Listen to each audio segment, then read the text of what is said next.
आखिर भारत में ही क्यों हुआ हिंदू धर्म के सभी देवी देवताओं का जन्म?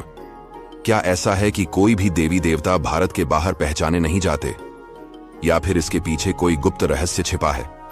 मित्रों, यह प्रश्न उठना स्वाभाविक है।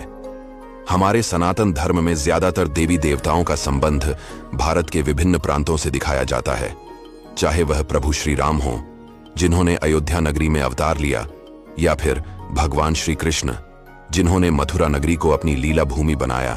तो आखिर ऐसा क्यों है कि हिंदू देवी देवताओं का जन्म भारत में ही हुआ? इस प्रश्न का उत्तर जानने के लिए हमें भारत के प्राचीन इतिहास पर गौर करना होगा, जिसका उल्लेख हमारे पौराणिक ग्रंथों में भी मिलता है। दरअसल भारत का जो स्वरूप आज हम देखते हैं, वह हजारों साल पहले ऐसा नहीं था। उस समय इस विशाल भूभाग को जम्बू द्वीप के नाम से जाना जाता था। पौराणिक मान्यताओं के अनुसार जम्बू द्वीप उत्तर और दक्षिण के बजाय मध्य क्षेत्र में फैला हुआ था। इसे मेरु वंश या इलाव के नाम से भी जाना जाता था। इलाव चक्रवर्ती सम्राट पुरुवंश की मां का नाम भी था। इसी क्षेत्र के केंद्र में स्थित था सुनहरा मेरु पर्वत, जो देवताओं का निवास स्थल माना जाता था।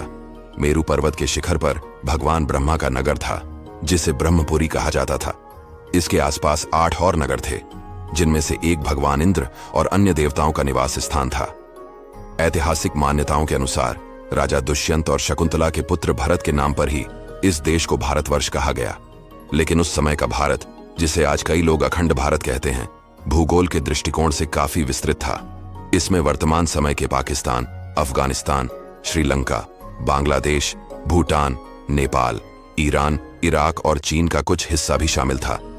यह अखंड भारत उस समय आर्यावर्त के नाम से प्रसिद्ध था। यह भी सच है कि हिंदू मंदिर केवल भारत में ही नहीं पाए जाते। दुनिया के कई देशों में प्राचीन हिंदू मंदिरों के प्रमाण मौजूद हैं। थाईलैंड में, जहां हिंदू धर्म का गहरा प्रभाव है, वहां के लोग राजा को भगवान विष्णु का अवतार मानते हैं। थाईलैंड का राष्ट्रीय प्रतीक भी गरुड़ है, जो सनातन संस्कृति का प्रतीक है। इंडोनेशिया के जावा में स्थित प्रम्बनन मंदिर हिंदू धर्म का महत्वपूर्ण स्थल है।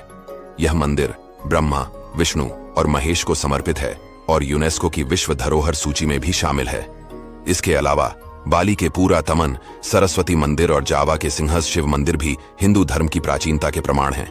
मित्रों, यह भी दिलचस्प है कि मैक्सिको में खुदाई के दौरान भगवान गणेश और मां लक्ष्मी की प्राचीन मूर्तियां मिली हैं। कुछ विद्वानों का मानना है कि मैक्सिको शब्द संस्कृत के मक्षिका से आया है। वहां ऐसे कई प्रमाण मिले हैं जो बताते हैं कि सनातन धर्म की पहुंच यहां तक थी। स्पेन में भगवान विष्णु का एक प्राचीन मंदिर पाया गया है। वहीं रूस में भी खुदाई के दौरान भगवान विष्णु की मूर्तियां मिली हैं, जो 7वीं से 10वीं सदी की मानी जाती हैं। कंबोडिया में भी हिंदू और बौद्ध मंदिर बड़ी संख्या में पाए जाते हैं, जो इस बात का प्रमाण है कि कभी यहां हिंदू धर्म अपने चरम पर था। मित्रों, इन सब तथ्यों से यह स्पष्ट होता है कि प्राचीन काल में सनातन धर्म की जड़ें पूरी दुनिया तक फैली हुई थीं। समय के साथ जम्बू द्वीप के विभाजन और नए देशों के निर्माण के कारण भारत सिमटकर छोटा हो गया। यही कारण है कि वर्तमान में हिंदू धर्म भारतवर्ष में केंद्रित हो गया है और हमें जो दंत कथाएं सुनने को मिलती हैं, वे अधिकांश भारत